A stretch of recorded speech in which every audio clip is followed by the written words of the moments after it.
What is going on, you guys, and welcome back to another episode of the Enjoy the Ride podcast. I'm so excited about today's episode. It's gonna be a little blast from the past.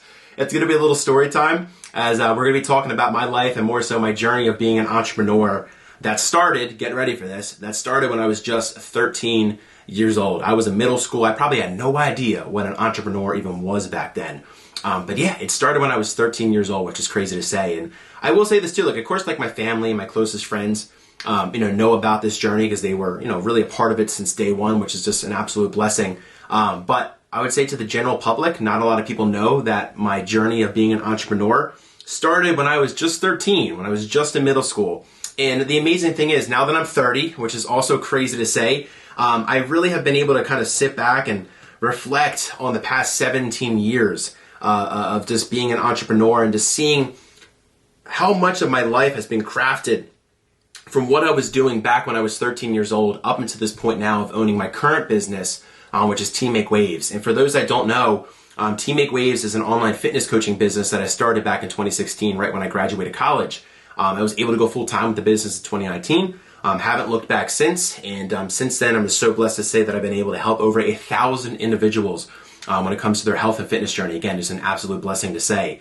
But I'm just so excited to share the journey because, like I mentioned, there were so many little bits and pieces of what I was doing back when I was just 13 years old and just kind of, again, going throughout middle school and going throughout high school and going throughout college that have really built me into the businessman that I am today, and more so have really allowed me to build a successful business with Team MakeWaves. So getting right into it, again, I was 13 years old when I started my journey of being an entrepreneur, and I didn't even know it, right? Back then, I was just a little dude in middle school, and I just loved the Jersey Shore.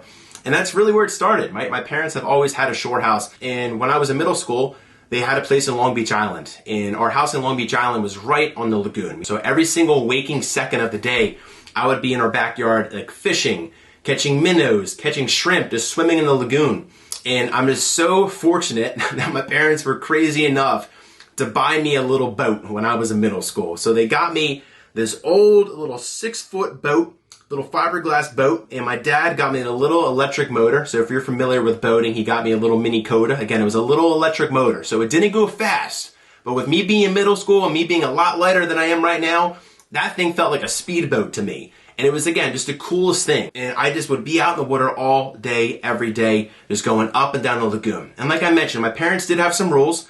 The 3 rules were I had to have a life jacket on at all times and a whistle to, of course, whistle them down if I needed anything. I had to have a walkie-talkie because I was in middle school. I don't even think iPhone was around back then, but I didn't have a cell phone. So I had a walkie-talkie. I was walkie-talkie my mom and my dad if I needed something. And I had to stay in the lagoon. That more so was so they can always see me and I always can see the house. So the lagoon was probably 200 yards long. So every single day until the battery died, I would just go up and down, up and down, up and down this lagoon. And like I mentioned, the battery would die. My dad would come, take it out of the boat. He would charge it up for me, put it back in. I would just, again, do the same thing every day, all day. I would anchor the boat up in the middle of the lagoon, which is hilarious because the lagoon's only maybe 50 yards long, in width. So I would anchor the boat up in the middle of the lagoon and I would fish. And it was just so funny because all the neighbors down there just knew me now as that one little blonde dude just always going up and down the lagoon. But I would go fishing in there all the time too and just catch little bluefish. So it really was just an amazing experience. But little did I know there was a man at the top of the lagoon named Chris, and just such a blessing that he came into my life. But he was a commercial fisherman. So long story short, he had those big fishing boats, right? If you've ever seen The Perfect Storm, he had a boat like that. And he would go out and deep into the ocean and he would catch fish for days on end and sell them to the local fish markets. But he also had other businesses on the side. He would catch shrimp, he would catch crabs, he would also catch minnows. So if you don't know what a minnow is, it's a little bait fish that you put on a hook for a bigger fish. I'll put one up on the screen so you have a picture of it. But he would catch minnows and he would sell them to local bait shops on Long Beach Island. So he would see me every single day in my little boat going up and down. And he got the thought, God bless him, that this little kid might want to help me with his minnowing business, right? So he goes down to my house one day while I'm on the boat and he knocks on the door and he talks to my dad. And he was like, hey, I see your son every single day going up and down this lagoon. Would he have any interest in helping me catch minnows? And my dad had no idea what this job entailed or what this was going to become. But he was like, yeah, sure, he'll do it. So I parked the boat one day because the battery probably died. And I walk in, he's like, hey, you're going to be going minnowing tomorrow with Chris. And I'm like, first off, who is Chris and what is minnowing? I had no idea. Again, I was just in middle school. I was definitely a very shy kid. So just hopping on this guy's boat up the lagoon was definitely a scary thing. But again, I'm just so blessed that my dad just kind of got me involved with this without even talking to me about it. He's like, yeah, you're going to do it. Just because, again, it has opened the door. There's just so many amazing things in my life. But yeah, that next day I wake up, I go down to Chris's house, I hop on his boat, and I'll just never forget it, that he had all these custom-made minnow traps stacked on his boat. He had a whole cooler of bunker, which is a bait fish that you put into the traps to catch the minnows, all sliced up, so it was all bloody, like all fish guts everywhere, and I'm like, this is the coolest thing ever. I was just, again, like mind blown about this entire experience. So outside of our lagoon in the Barnegat Bay is this miles and miles and miles of marshland. And within this marshland, you have what they call mosquito alleys, mosquito ditches, and I'll put like a Google Earth picture up of what I'm talking about. So he, more so me, when it got to the point, you drive your boat back in this marshland, in these mosquito alleys, and you would drop the minnow traps back there. And the cool thing was you have to time it with the tide. So you got to go out 2 hours before high tide, and I'll tell you why in a second, and you got to go pick the traps up 2 hours after high tide. So again, we're going after minnows, little bait fish that get eaten by the bigger fish. So when the tide's coming up, a lot of the bigger fish come into the bay to eat the minnows. So the minnows, knowing this, would swim back in the marshland, swim back into like those little cracks and crevices, the little mosquito alleys that I was talking about, for protection. So they would swim back there 2 hours before high tide as they were looking for that protection. And as the water is going out, so low tide's coming in, they would swim out of the mosquito alley and out of the marshland 2 hours after high tide to kind of get back into the back bay and get back into deeper water because the water's getting really shallow back there in the marshland. So you have to time it. So when I went out with Chris, he was like, all right, meet me at my house at this so-and-so time. We're going to be going out 2 hours, before high tide to drop the traps. So we go out there, we drop all these traps. And again, it's miles and miles of marshland. Like I'm talking, this is a corn maze on steroids. It was just the craziest place in the world because I didn't even know you can get back and navigate these marshlands like we were able to do throughout all these years. It was just the coolest thing. So we drop all these traps, we get back to his house. He's like, all right, meet me back here in 4 hours. We're going to go back out and pull the traps again, 2 hours after the tide starts to go out.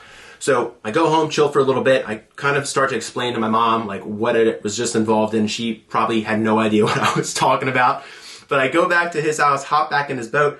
We drive back out to the marshland and we pull up to the first minnow trap. And I'll never forget the sound and the sight of seeing 100+ minnows in this trap. Like it was just the craziest thing I've ever seen in my life. Because again, I was in middle school, so just holding one minnow in my hand was like the coolest thing ever. But seeing hundreds of minnows in one trap was just, again, mind-blowing. So trap after trap, he would pull up and he had a whole system that there was a big box. We always called it the minnow box. But it was a big box that was made out of cedar wood that would float in the lagoon that you put all the minnows in. So he would pull the trap up, he would dump all the minnows into this box, and then he would, of course, like organize the trap, put the rope inside of it, and stack it to a side. So we would go trap after trap of just repeating this process, pulling the trap up, dumping the minnows into the minnow box, stacking the trap. So we would get home and he would like put the minnow box in the lagoon behind his house so all the minnows could, of course, swim around and survive. And then we would clean up the traps, we would stock the traps on his dock, and I would go home. And again, I never forgot that day. The first day, I literally ran home and I was like just amazed about what happened. And I ran to the front door and I was trying to explain to my parents about what's going on. And again, they had no idea what this entailed. They just saw me hop on his boat, drive out, came back, and just kind of, again, just mesmerized by this process. So the same thing happened day after day, week after week. I would go down to Chris's house, hop on his minnow boat, and I would, help him out. I would, cut the bunker up. I would bait the traps for him. I would set some traps for him, but I was always a passenger. I never was driving the boat. So a few weeks, went by, and Chris, crazily enough, thought I was ready to kind of handle this on my own. So he was like, hey, how would you like to take your own boat out here with like 5 of my traps and catch your own minnows? And of course, I was thrilled about it. I'm like, oh, this is an incredible opportunity. And again, it wasn't about the money at all. Like I did not even care for $1 back then. It was just more so about being on the water by myself, catching minnows, seeing the marine life. Like it was just the coolest thing ever. So I go home that day and I'm like, Mom, Dad, you gave me 5 minnow traps. I'm going to be doing this on my own. And they're like, all right, let's pump the brakes here a little bit. You're only 13, 14 years old. we're going to go out with you, right? So my dad, just being the amazing guy that he is, and he loved this too, but he came minnowing with me every single day. And thank God he did, because like I mentioned, the marshlands back there were literally a corn maze on steroids. So funnily enough, him and I got lost pretty much every single time we went out there. And like I mentioned, Chris has been doing this for years, the guy that I started helping in the beginning. So he literally could navigate these marshlands, these mosquito alleys, with his eyes closed. But my dad and I, being new to this, and like myself being out on my own, not with Chris, him and I would get lost every single time we would go out there, to the point that it was way after, the low tide time frame that we couldn't drive the boat back anymore. So I'm out there with him dragging this boat through like mud at low tide, trying to get back to the deeper water. And this is so fun to look back on, because again, like, this was honestly just such an amazing time for my dad and I, just being out there doing this together. And I always get a little emotional looking back at it too, because again, I feel like this is just such a great bonding time for us, being able to minnow together throughout these years, especially, in the earlier stages. But eventually, just like Chris, just doing this, day after day, week after week, I really started to get used to the minnow lands and the different mosquito alleys, and just really knowing my way around. So my dad was like, hey, like, I'm comfortable with you doing this on your own. So I started going out on my own, catching the minnows with the 5 traps that I had, dumping them into a minnow box and leaving that box behind Chris's house, because he was still communicating with all the bait shops. He was still marketing the business. He was selling the minnows. I was just, in charge of catching, using my 5 traps to catch whatever I was able to catch. But Chris, when we, kind of agreed to give me 5 traps, he was like, hey, I'll give you a percentage of whatever you bring in, like money-wise. I was like, all right, again, didn't care for a dollar at that point. So I'll never forget the first time he walked down to my parents' house and he like handed my parents like a wad of cash. And again, they didn't know like what you sell minnows for and how much you can make. And me being in middle school, like, I just go to Dairy Queen every now and then and buy a Blizzard. So like having, a $20 bill was like the coolest thing ever. And my parents come and they're like, hey, here's your first payday. And I'm like, oh my gosh, like this is amazing, right? And it really wasn't that much. But again, being a little dude just catching minnows, like getting $1 from that would have been incredible. And I'll just never forget it, because again, I finished that summer still with having 5 minnow traps, still helping Chris, and it was just the coolest experience.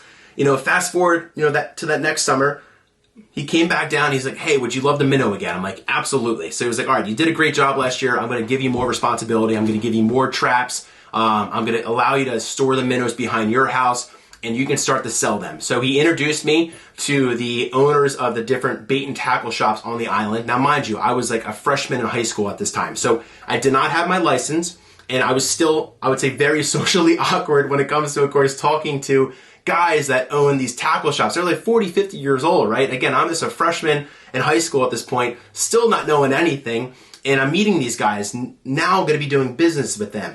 So I took over more traps from Chris, and I really started doing this on my own, handling more inventory. Again, I was stocking the minnows behind the house. I was handling sales at this point. But again, I was a freshman in high school. I didn't have my license. So the funniest thing was my parents would have to transport me to these different bait and tackle shops to sell these minnows. So the funny thing is, these guys at these bait and tackle shops, again, being 40, 50-year-old men, they would always make fun of me because my parents are the ones that would drop me off to sell the minnows, to deliver the minnows, and so forth.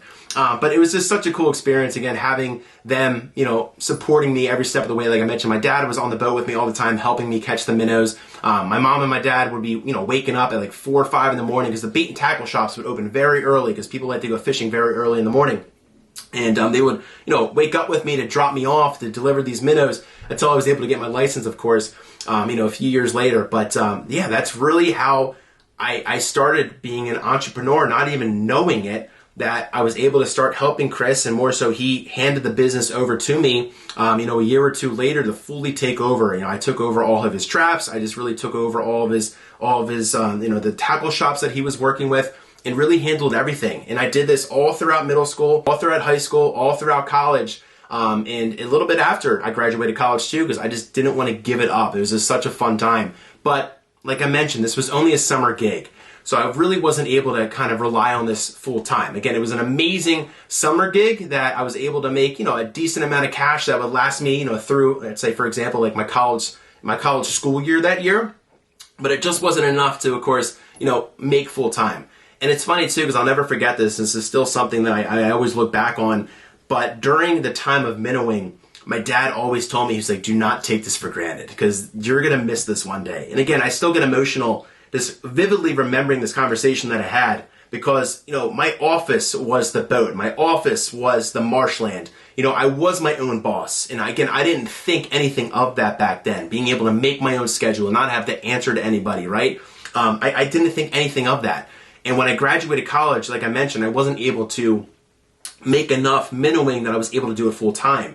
So I had to get a job. So when I graduated college, I was applying at different companies. I was going to interviews, like wearing, a really nice suit, and it just felt so weird because when I would minnow, I would literally be either shirtless or in like a nasty cutoff that had fish guts all over it. I just wasn't in my comfort zone wearing like a dress shirt or wearing a suit going to these interviews. So I was able to land a really great job. And again, I'm just so fortunate for the first company that I worked for when I graduated, because again, it was a really cool place to be. My coworkers were great. But I'll just never forget the first day that I walked into the office and HR met me up front. They were walking me around the building and they were introducing me to different people. And they bring me to my cubicle and I'm sitting there looking at it. This thing is maybe 4 to 5 feet in like width. And again, super skinny. And I'm like, man, like this is it. This is going to be my view for the rest of my life, right? Because again, I just felt like an eternity when I walked in there that first day. And again, I was very excited because it was like a new opportunity and I was just pumped about what was to come. But I'll never forget that first day when I clocked out. I was like, this is the worst thing ever. And it just vividly flashed me back to when my dad said, do not take this for granted in regards to what I was doing back then, minnowing. Again, my office was the boat. My office was the beautiful back bay of Long Beach Island. And now here I am just sitting in this cubicle that I could barely like stretch out in and just looking at computer screens all day. Now, and it's funny because I look at computer screens all day right now myself with Team MakeWaves, but it's a different circumstance, right? And I made a promise to myself after that first week of being, a part of that business and, working a 9 to 5, that I was not going to settle. Because again, I grew up all throughout high school, all throughout college, being my own boss and just having that sense of freedom. And as soon as I got into the office that day and, started working my 9 to 5 job, I just felt that sense of freedom was completely gone. And it just literally was a heartbreaking feeling for me, right? So I just told myself that day that I'm not going to settle, that I'm going to figure something out to get me out of the quote unquote corporate world, right? So long story short, when I graduated college, I was looking for that next competitive fix because I played college lacrosse. It was very competitive when it came to sports growing up. So once I graduated college and I wasn't playing a competitive sport anymore, I was trying to figure out what was next. And I stumbled upon bodybuilding. And I always loved the gym. I always loved, working out and, eating healthy and just really improving my physique. And I just stumbled upon bodybuilding. And I was like, all right, like this is the best of both worlds. I love working out. I, love competing one way or another. I might as well mesh the two and work out, eat healthy, and get up on stage and compete. So I started prepping for my first bodybuilding show. And it was crazy. It was a crazy experience because as I started prepping for this first show, I started documenting my whole journey on social media. So I made a YouTube channel and I started vlogging my day-to-day of like what I was eating, what I was working out, like more so like my travels. I was just kind of vlogging every little aspect of my life, but it was all around bodybuilding. It was all around getting up on stage because I was kind of documenting my weight loss journey. Among that too, I was, being more active on Facebook. I was, actively on Instagram, kind of again, showcasing my journey. And I had a lot of people starting to reach out, be like, hey man, like what you're doing is so cool. Like, can you give me some advice? Can you give me some tips? Can you write me a workout plan? Can you write me a diet plan? And again, I didn't think anything of it. Like I was just doing this because it was just fun. It was just enjoyable for me. It was just something when I got done work that I was able to kind of, again, start working on editing videos and, just kind of do fun things on social media because I thought it was really cool to be able to kind of document a journey and kind of showcase what I was doing. And yeah, like I said, a lot of people just started reaching out, asking for help. And I, again, never thought anything of this. I was just more than happy to help out everybody that I possibly could. So I was, writing workouts for people. I was giving people, because again, I didn't know a thing about diet at the time. I was working with a coach myself. So I was kind of giving people some nutritional advice that wasn't like a diet. And it was just one of those things, it just started taking off a little bit more, that more and more people were reaching out because the people that I was helping initially were getting results and they were telling other family and friends. And with that too, this being consistent on social media, my YouTube channel started to blow up. My Instagram started to take off. And again, things just started kind of working all as one. And I was sitting at my cubicle one day and I was like, wow, like this is actually becoming something. Like this is actually kind of picking up some steam. This is picking up some momentum. So I knew I had to go all in on it, right? Because again, I never in a million years thought that what I was doing back then would turn into where I'm at right now with having Team MakeWaves and being able, like I mentioned, to help over 1,000 people when it comes to this process and journey. And I just had a feeling back then that this is something I need to go all in on or I would regret it. So every single day when I would get done work, and I was, again, very fortunate that they let me have flexible hours because, again, I live in New Jersey. Where I was working, it was in Westchester, was about, I would say, like an hour and 15 minutes away. Traffic's terrible. Going from New Jersey and commuting through Philadelphia to get to where I was office-wise. So my manager let me come in at 7 a.m. and she would let me leave at 3 o'clock in the afternoon. So I would wake up every single day at 5. I would be on the road at 5:30. I would work all day to 3 o'clock. I would leave the office. I would go train. I would go to the gym because my coach was down in Delaware. So I would drive to Delaware. I would work out with him for an hour and a half, 2 hours, get my workout done, get my cardio done, get back home to New Jersey, eat dinner, and I would literally be up to 12, 1, 2 o'clock in the morning doing work for what it was back then, Matley Fit, and that was my coaching business back then. So I was taking on clients, I was building out workout programs, I was helping people with their nutrition when it came to macros. I was just filming a ton of content, still vlogging and documenting my life, looking to increase what I was posting on Facebook and Instagram, right? So again, I would be up to the early bits of the day there, like I said, 1 to 2 a.m. every single day, to only get a few hours of sleep and do it again the next day.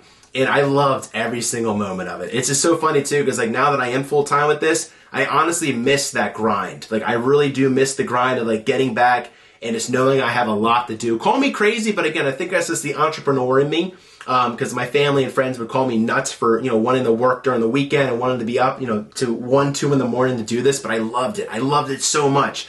But the thing was, it was addicting because I was starting to see the hard work pay off, and I was starting to have that feeling of that freedom again that I had when I was running the Minnow business. And I just knew that if I kept working hard, I was going to be able to build this to something that I was able to leave my full-time job and to do this full-time, like I mentioned, like I was able to do back in 2019. And I just kept putting my head down. I just kept putting in the hours, kept working. And luckily enough, the business continued to grow. And it just continued to, of course, build, month over month, year after year, to the point that I was, really considering, taking that step and being able to do this full time. But I was scared, right? Because at the end of the day, I was in the real world now. I wasn't in college. I wasn't like relying on my parents anymore. Like Taylor and I, my wife, we had our first apartment together. Like there was real expenses coming into play. And her and I were like looking to get married and looking to buy our first house. So we knew, over the next few years, like there was going to be some expensive things in our future. But I told myself, if I had multiple months where I was making just as much as what I was making with my 9 to 5 through Team MakeWaves, that I would really consider to leave that job and go full time with what I was doing with Team MakeWaves. And I'll never forget the first month that I made more with Team MakeWaves than I did in my 9 to 5 job. And I'm like, oh man, like I just spoke this into existence. But I'm like, let's see what the next month does. Because again, I was very scared to, of course, take this leap. So the next month, the same thing happened. I made a little bit more than the previous month, and I was making more than what I was making with my office job. And I was like, all right, let me see what the next month is going to do. Same thing happened. Let me see what the next month is going to do. Same thing happened. So 4 months go by, and steady income-wise, we are in a great spot with Team MakeWaves. And I remember I had a conversation with Taylor. I had a conversation with my parents, and they're like, this is the time to do it. You don't have any responsibilities. You don't have a house. You don't have children. You have an apartment. Like, things are cheap. This is the time to go all in on this. So I'll never forget, I walked in to my job and I asked my manager to have a meeting. So I walk into the meeting with her and I'm like shaking like this because again, it was just such a scary thing. Just wanted to talk to her about it and knowing that I was going to leave a very steady and stable job to, chase after a dream. And I'll never forget it. February 5th, 2019, I would love to get that tattooed on me one day, was the day that I walked out of that office for the final time. And again, I'm getting emotional about it, but I was able to go full time with this dream of mine. And like I mentioned, I never, ever, ever looked back, and I was only able to go more into this, which is just such a blessing, because unfortunately right after I left, COVID happened, which is not ideal timing to leave a job and, you know, start up a business full time. But it honestly was a blessing in itself too, because I was so quick to react on, hey, I can provide home workouts. And honestly, COVID really blew the business up to an incredible spot that I never, you know, I only ever dreamed of. Because again, I was just quick to act on the home workout game, which is a whole nother story. But like I mentioned, it's just been such a blessing and such a journey up until this point. And now that I'm, you know, in a really good spot with Team MakeWaves and able to kind of look back on my earlier years of being an entrepreneur when I was just 13 years old, boating around the Barnegat Bay, catching minnows. Again, there was just so much that I learned back then that is just so valuable now. Like I was going over inventory, I was marketing the business, I was, you know, selling the minnows, I was dealing with sales, I was dealing with, you know, customer relationships, because of course I was working with grown men that own these bait and tackle businesses that I had to, of course, give the minnows to. And it was just so funny because at the time, and I knew my dad knew this, but he didn't want to kind of explain this to me because he's like, all right, son, like one day you'll figure this out on your own. But again, I just learned so much back then that I honestly, you couldn't even learn in school. Like being able to do that firsthand, because I went to school for entrepreneurship. Like, yeah, those courses were great, but being able to do that firsthand all throughout middle school, high school, and college has taught me so much more than I was able to learn in school. And again, it just put me in such a great spot that I was able to start this next business with Team MakeWaves that I didn't even realize. And it's just such a blessing. But yeah, it's pretty crazy to look back and just say that this started with catching minnows back when I was in middle school. And this really kind of gave me that entrepreneurial bug of wanting that feeling of freedom, right? Because again, there's just nothing like it to me. And that is just such a driving source, such a motivational source for my life, is being able to have that sense of freedom.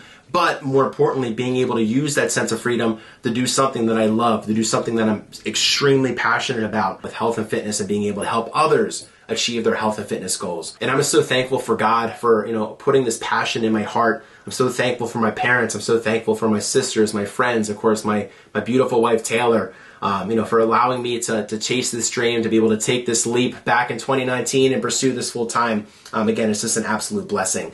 But yeah, that is my journey of being an entrepreneur. It really is a crazy one. I really hope you guys enjoyed my story here today. If you're watching this on YouTube, please smash the thumbs up button and subscribe to the channel. And if you're listening to this on any other podcast platform, I would really love for you to leave an awesome review, as that goes a really long way. So thank you so much for the support, guys, and thank you so much for listening. As always, I will see you in the next episode.